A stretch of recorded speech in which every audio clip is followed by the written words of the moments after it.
Film ini dimulai dengan seorang cowok yang ketandapan. Apa ketandapan itu ya? Terburu-buru. Nah, karena dia ini telat masuk kantor karena semalaman dia bergadang main pepeng shot ya. Nebeng wifi ini Mbok Tarmi. Padahal bosnya sudah nyampe di kantor 1 jam yang lalu. 感謝の気持ちでかきくけこ感謝の気持ちでかきくけこサービス最高さしすせそサービス最高さしすせそ Dan ini dia bosnya. Ada yang kenal nggak dengan mbak yang satu ini? Ya, dia ini adalah Yua Mikami. Cakep ya, cakep lah. Yang setuju kalau dia ini cakep, silahkan klik tombol like ya, oke? Sementara itu si kadal plastik yang telah tadi baru muncul. Dia ini bernama Kusanagi. Kayak nama pedang ya. Pedang legenda pemuas lubang tetangga. Waduh, pedang apa itu rek? Tapi Yua alias bosnya ini nggak marah loh melihat anak buahnya ini telat masuk kantor. Dan justru Yua ini kemudian malah membetulkan posisi dasinya yang menclek kayak otak kalian itu ya. Sehingga si Kusanagi Hemshong ini pun jantungnya itu tambah dak-dik-trot nggak karuan gitu. Dan film ini pun dimulai. Bosmu nggak koyok ngene. Yua kemudian menanyakan kepada Kusanagi apa dia sudah memesan hotel seperti yang dimintanya kemarin. Karena Kusanagi ini agak pikun gitu ya. Dan ternyata bener aja, dia ini lupa dengan tugas yang diberikan oleh Yua tersebut. Kusanagi pun segera pergi untuk melakukan tugasnya. Tapi si Kusanagi, anak kucing garong ini, masih sempet-sempetnya loh masuk ke dalam toilet untuk mengamplas pedangnya biar tambah tajam ya. Dan sembari melihat foto bosnya yang semlohe, Kusanagi pun kemudian berimajinasi tentang semua perangkat lunak milik Yua.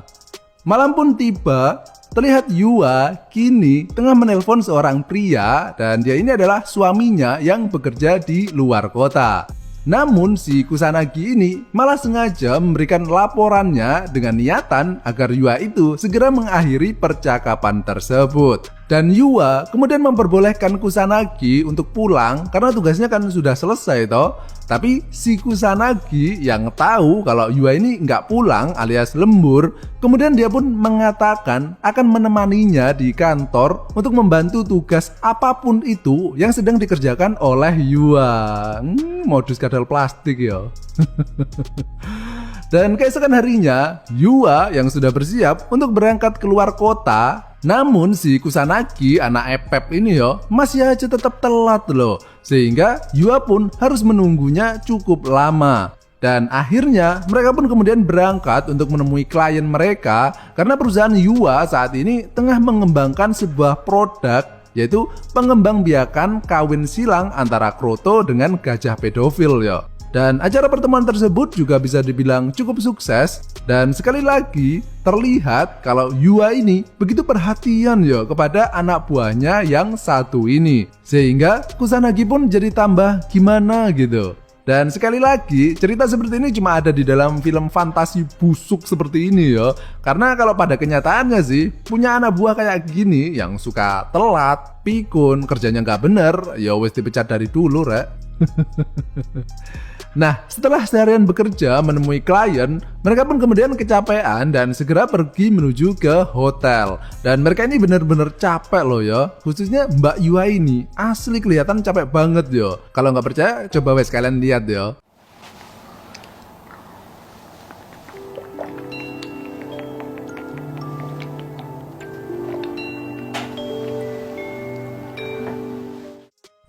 Kan capek bener loh itu. Padahal aja jadi ikutan haus loh liatnya. Nah, Yua ini sebenarnya kemarin menyuruh Kusanagi untuk memesan 2 tempat tidur. Maksudnya ya pesen 2 kamar gitu. Tapi kampretnya si Kusanagi Ngadelho ini bener sih pesen 2 tempat tidur. Tapi kamarnya itu jadi 1 loh. Gaplek diwul. Pinter kali kampret itu ya. Dan Yua ini baru sadar ketika ia hendak ganti baju dan melihat si Kusanagi ini masih aja berada di kamar tersebut. Kusanagi pun kemudian meminta maaf kepada Yua karena salah pesen kamar yo, sengaja sih. Dan karena sudah terlanjur, ya mau gimana lagi toh. Dan karena Yua ini takut kalau entar pas dia tidur kemudian ada ular yang bergentayangan ke dalam lubang buaya gitu. Akhirnya Yua ini berniat nggak tidur semalaman. Sehingga Yua kemudian menyuruh Kusanagi untuk membelikan camilan dan juga beras kentur untuk menemani mereka bergadang semalaman.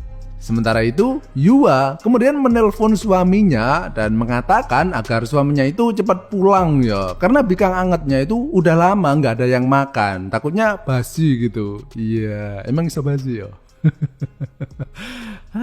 Mbah lah. Kusanagi pun kemudian datang membawa camilan yang dibelinya di Indongapret barusan. Dan kemudian mereka pun ngobrol-ngobrol ngalur ngidul nggak penting, dimana yang mereka bicarakan kebanyakan adalah soal pekerjaan yo. Nah di sini Yua mengajari Kusanagi tentang prinsip dan juga cara menawarkan produk mereka kepada para kliennya. Yua mengatakan kalau Kusanagi itu harus menawarkan produk tersebut dengan penuh perasaan gitu. Ya nggak beda jauh lah dengan menjalin sebuah hubungan gitu katanya. Namun Kusanagi ini dengan jujur mengatakan kalau dia ini nggak tahu gimana caranya karena selama ini Kusanagi itu nggak pernah pacaran ya rek. Nah mengetahui hal tersebut Yua kini tahu kalau Kusanagi ini masih perjaka ya. Sehingga karena Yua ini juga udah lama toh nggak makan singkong dewa, akhirnya sifat nakalnya pun kemudian muncul. Yua mencoba menggoda Kusanagi dan nggak pakai banyak babi bu lagi. Akhirnya mereka pun kemudian melakukan kontrak kerja hitam di dalam putih. Dan film ini berdurasi 2 jam ya rek. Dan terjadi 4 babak penyisihan. Gila nggak tuh? Itu dengkul kalian udah nggak dempor lagi tuh. Kena polio kalian. Dan film ini pun berakhir.